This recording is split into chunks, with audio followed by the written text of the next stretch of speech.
ഏകദേശം 1000 കൊല്ലം മുൻപ് ഭാരതത്തിൽ ഒരു ചെറിയ വിഭാഗം മനുഷ്യർ സ്വാർത്ഥമതികളായി രൂപം കൊണ്ടു. സ്വാർത്ഥമതികളും ബുദ്ധിമാന്മാരുമായിരുന്നു. അവരുടെ ബുദ്ധി ഉപയോഗിച്ച് ബഹുഭൂരിപക്ഷം വരുന്ന ഒരു ജനതയെ അടിച്ചമർത്തി സ്വാതന്ത്ര്യമില്ലാതെ ജീവിക്കാൻ വിട്ടു. അത് കാരണം ഇവിടെ യാതൊരു കൂട്ടായ്മയും ഉണ്ടായിരുന്നില്ല. ചെറിയ ചെറിയ സംഘടനകളായോ സംഘടനയില്ലാതെയോ ഭൂരിഭാഗം ജനങ്ങളും അവിടെ ഇവിടെ വസിച്ചു വന്നു. ഇത് ശരിക്കും മനസ്സിലാക്കിയത് അക്രമികളായ വിദേശീയർ, പേർഷ്യൻ പ്രദേശത്ത് നിന്ന് വന്നവരും യൂറോപ്പിൽ നിന്ന് വന്നവരും ആളം വീതം മുതലെടുത്തു. അവർ വന്ന് കണ്ടപ്പോൾ ഇവിടെ യാതൊരു സംഘടിത ശക്തിയില്ല. ദുർബലരായ ഒരു ചെറിയ വിഭാഗം. അവരുടെ ബുദ്ധി കൊണ്ടൊന്നും പോത്തിനോട് വേദം ഓതാൻ പറ്റുകയില്ലല്ലോ. അത് അവരുടെ ബുദ്ധിയൊന്നും വിലപ്പമില്ല. അവരെ ചെയ്യാവുന്ന നാശം മുഴുവൻ കാണിച്ചു ഇവിടെ. അങ്ങനെയാണ് ആ ജാതി എന്ന ആ തിരിവില്ലായിരുന്നുവെങ്കിൽ ഇവിടെ ഒരു അന്യനും ഇവിടെ വന്ന് ഒരു അക്രമവും കാണിക്കുകയില്ലായിരുന്നു. കാരണം നല്ല ആരോഗ്യവും തൻ്റെ ഉള്ള ധാരാളം മനുഷ്യരുണ്ട് ഇവിടെ. പക്ഷേ അവരെ പതിത്വം കൽപ്പിച്ച് അകറ്റി നിർത്തിയിരുന്നു. രാജ്യത്തിൻ്റെ ഒരു കാര്യങ്ങളിലും ഏർപ്പെടുത്താതെ ഭൂരിഭാഗം അങ്ങനെയായിരുന്നു.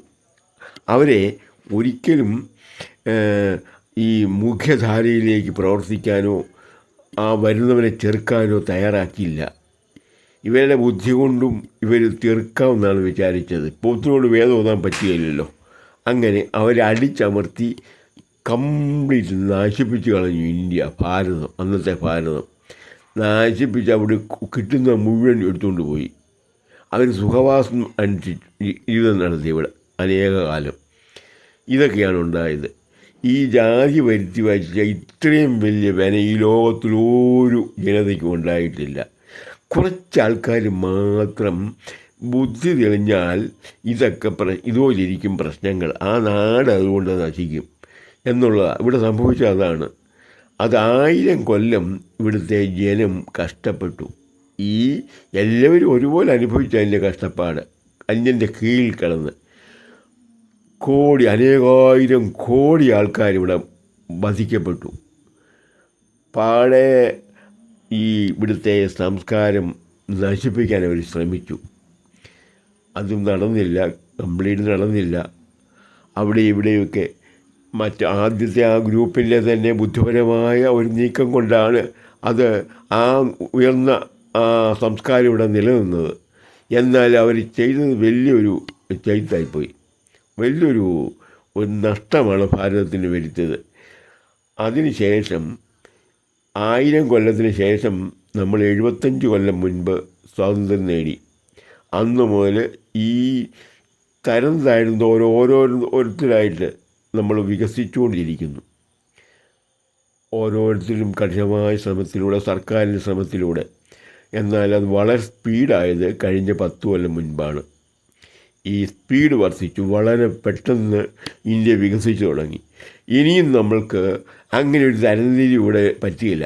ഒരു തരംതിരിയും പാടില്ല. ഇനി മേലിൽ നമ്മൾക്ക് അങ്ങനെ ഒരു വിപത്തുണ്ടാകരുത്. നമ്മൾ ഒറ്റക്കെട്ടായിട്ട് നിൽക്കണം. ആരും ഇവിടെ കയറി ഒരു അതിക്രമവും കാണിക്കാൻ അവസരം കൊടുക്കരുത്. ഇന്ന് ജീവിക്കുന്ന 99% അന്ന് സ്വാതന്ത്ര്യമില്ലാത്ത നമ്മളൊക്കെയാണ്. അത് ഇനിയും അക്കാലത്ത് പറ്റിയ ഒരു തോൽവിയാണ് ഇന്ത്യക്ക്. സമ്പത്തുകൾ മുഴുവൻ അന്യാസീനപ്പെട്ടു പോയി, മുഴുവൻ കൊണ്ടുകളഞ്ഞു. അത് കഴിഞ്ഞുണ്ടാക്കി എടുത്തതേ ഉള്ളൂ നമുക്ക്. പിന്നെ കൊണ്ടുപോകാൻ പാടില്ലാത്ത ചില കാര്യങ്ങളൊക്കെ ഇവിടെ നശിപ്പിക്കാനും എളുപ്പമല്ലാത്തതൊക്കെ അവിടെ അവശേഷിപ്പിച്ചിട്ടാണ് പോയത്. അങ്ങനൊരു വിപത്ത് ഇനി മേലുണ്ടാവാതിരിക്കാൻ വേണ്ടിയാണ് നമ്മൾ ശ്രമിക്കേണ്ടത്. നമ്മൾ ഒത്തൊരുമയോടുകൂടി നല്ലപോലെ രാജ്യത്തിന് വേണ്ടി രാജ്യത്തിൻ്റെ മക്കളായി ഇവിടെ നിലകൊണ്ട് രാജ്യത്തിൻ്റെ ഓരോ നന്മയിലും വേണ്ട പ്രോത്സാഹനം ഭരണകർത്താക്കൾ കൊടുത്ത് നമുക്കിവിടെ ജീവിക്കേണ്ട ചുമതലയുണ്ട്. ആരും ആരെക്കാളും താഴെയല്ല എന്നുള്ള സത്യം ഓരോ വ്യക്തിയും ഒന്ന് തിരിച്ചറിഞ്ഞാൽ മതി. അവരുടെ ബുദ്ധിയിൽ അതിന് രൂപം കൊള്ളണം. അത് അല്ലാതെ നമ്മൾ കുറേ കൊല്ലങ്ങൾ ഒരുപോലെ കഴിഞ്ഞതല്ലേ, ആരാണ്ട് മുകളിലുണ്ടെന്നുള്ള മട്ടില്ലേ, അത് വേണ്ട. അങ്ങനൊന്നില്ല. അത് നമുക്ക് പറ്റിയൊരു തെറ്റാണ്, നമ്മുടെ പൂർവികന്മാർക്ക് പറ്റിയ തെറ്റാണ്. മുമ്പ് ഏതോ ഒരു ഗ്രൂപ്പിന് പറ്റിയ ഒരു അബദ്ധമാണത്, ഒരു താളപ്പശയാണ്, ഒരു സ്പെല്ലിങ് മിസ്റ്റേക്കാണ്. അത് മനസ്സിലാക്കി ആരും ആരെക്കാളും താഴെയല്ല എന്നുള്ളത് സത്യമാണത്. ഒരേ ജനതയാണ്. അത് 2019 ആഗോള തലത്തിൽ നടന്നൊരു ഗവേഷണത്തിൻ്റെ ഫലം അതാണ് പറയുന്നത്. അല്ലാതെ ഇവിടെ പ്രത്യേകമായി എങ്ങൊന്നും വന്നോരില്ല, ഇവിടുത്തുകാർ തന്നെയാണ്. 60,000 കൊല്ലം മുൻപ് ഇവിടെ കേരളത്തിൽ വരികയും ഭാരതത്തിൽ 80,000 കൊല്ലം മുമ്പ് വന്ന ജനം വികസിച്ച് വന്നതാണ് ഇന്ത്യൻ ജനത. പുറത്തുനിന്ന് വളരെ കുറച്ച് ആൾക്കാരെ വരികയും പോവുകയൊക്കെ ചെയ്തിട്ടുള്ളൂ. അവർ വന്ന് നമ്മളിൽ തന്നെ കുറച്ചാലും മതം മാറ്റി ഉപരിപ്ലവമായ ഒരു മതത്തിൻ്റെ തത്വങ്ങളിൽ അവർ വിശ്വസിച്ച് അങ്ങനെ നീങ്ങുന്നു. അതല്ല, അടിസ്ഥാനപരമായിട്ട് ഒരിക്കലും ഒരു സെമിറ്റിക് മതത്തിന് കണ്ടെത്താനാവാത്ത ആഴവും പരപ്പുമുള്ള ഒരു വലിയ ഒരു ആശയത്തിൻ്റെ ഉടമകളാണ് ഹിന്ദുക്കൾ. അതറിഞ്ഞാണ് നാരായണ ഗുരുസ്വാമി അതിൽ പരമാവധി പ്രോത്സാഹനം തന്നത്. എന്താണ് അദ്വൈതമെന്ന് അദ്ദേഹം സിമ്പിളായിട്ട് നമ്മെ പഠിപ്പിച്ചു തന്നത് അതുകൊണ്ടാണ്. അദ്ദേഹം അത് കണ്ടെത്തിയ ആളാണ്. അതുപോലെ മഹത്തുക്കളുണ്ട് വേറെയും. അത്തരം മഹത്വക്കളാണ് ഇത് കണ്ടെത്തിയത്. നാരായണ ഗുരുസ്വാമി ആണെങ്കിൽ അദ്ദേഹം വളരെ ദൈവദേശകത്തിലൂടെ അത് സിമ്പിളായിട്ട് പറഞ്ഞിട്ടുണ്ട്. ഇത് അദ്വൈത സിദ്ധാന്തം എന്താണെന്ന് വെറും സിമ്പിളായിട്ട് ആർക്കും മനസ്സിലാവും. ദൈവദേശകം ഒന്ന് വായിച്ച് ഒറ്റ പ്രാവശ്യം വായിച്ചാൽ പോലും കിട്ടുന്ന പോലെയാണ് അതിൻ്റെ ആശയം. അത്ര ഗൗരവ ആശയം അദ്ദേഹത്തിന് മാത്രമേ സാധിക്കൂ ഇത്ര നന്നായിട്ട് പൊതുജനത്തിന് വേണ്ടി അത് തയ്യാറാക്കിയെടുക്കാൻ. അതിൻ്റെ തന്നെ കുറച്ചുകൂടെ ആഴത്തിൽ കണ്ടെത്തിയ കാര്യങ്ങളാണ് ഈ ആത്മോപദേശ ശതകം. അതിൻ്റെ അദ്വൈതത്തിൻ്റെ ഉയർന്ന തലത്തിൽ വളരെ ആഴത്തിലും അതുപോലെ ആർക്കും മനസ്സിലാകുകയില്ല വായിച്ചാൽ. അത് അനേക തർജ്ജിമകളുണ്ടായിട്ടുണ്ട് മലയാളത്തിൽ. അതിൽ ഏത് തർജ്ജിമയാണ് നല്ലതെന്ന് അന്വേഷിച്ച് മുനി നാരായണ പ്രസാദിൻ്റെതാണ് ഏറ്റവും നല്ലതെന്നാണ് ഞാൻ അറിഞ്ഞത്. യതിയുടെ ഞാൻ വായിച്ചിട്ടുണ്ട്. ഗൗരവം മനസ്സിലാക്കാൻ തന്നെ വലിയ ബുദ്ധിമുട്ട്, തർജ്ജിമ ചെയ്തിട്ട് പോലും അത്ര ഗൗരവമുള്ള അദ്വൈത സിദ്ധാന്തമാണ് അതൊക്കെ പറഞ്ഞിരിക്കുന്നത്. ദൈവദേശം സിമ്പിളായിട്ട് അതിനകത്ത് അദ്ദേഹം പറഞ്ഞിട്ടുണ്ട്. ഇത്ര മഹത്തായ ഒരു സംസ്കാരത്തിൻ്റെ ഉടമകളാണ് നമ്മൾ ഹിന്ദുക്കളെന്ന് നമ്മൾ അറിയണം. അതിനൊരു വിലയും കുറച്ച് കണ്ടെങ്കിൽ അതിൻ്റെ അറിവില്ലായ്മ കൊണ്ടാണ്, മനസ്സിലാക്കാൻ കഴിവില്ലായ്മ കൊണ്ടാണ്.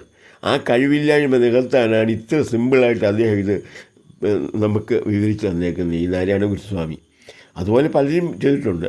അയ്യങ്കാളി ജീവിതത്തിലൂടെ അത് കാണിച്ചു തന്നു. ജീവിതം എന്താണെന്ന് അദ്ദേഹം ജീവിതം പകർത്തി തന്നു, നമുക്ക് കാണിച്ചു തന്നു. പ്രാക്ടിക്കലാണ് കാണിച്ചു തന്നത്.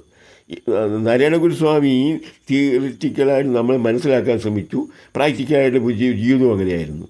ചട്ടമ്പിസ്വാമികളും അങ്ങനെയാണ്, ജീവിതവും അങ്ങനെയാണ് അദ്ദേഹം പറഞ്ഞു സാധിക്കുന്നത്. അങ്ങനെ ഒത്തിരി മഹത്വക്കൾ നമുക്ക് അതിന് ശേഷം ഉണ്ടായിട്ടുണ്ട്, അതിന് മുമ്പും ഉണ്ടായിട്ടുണ്ട്.